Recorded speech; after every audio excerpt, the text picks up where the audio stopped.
Hello mga peeps! Malamig na Lunes sa ating lahat. Ito na naman ang ating reviewer for Code C again.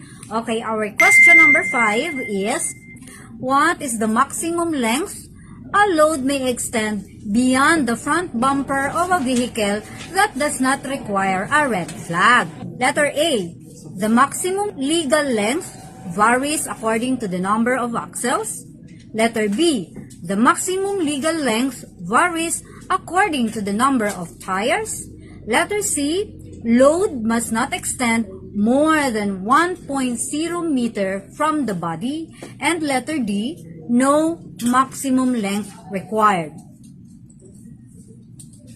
And the answer is C, load must not extend more than 1 meter from the body. So kapag po lumampas na yung ating karga ng more than 1 meter, dapat na po natin siyang lagyan, according to the law, lalagyan siya ng red flag or red light.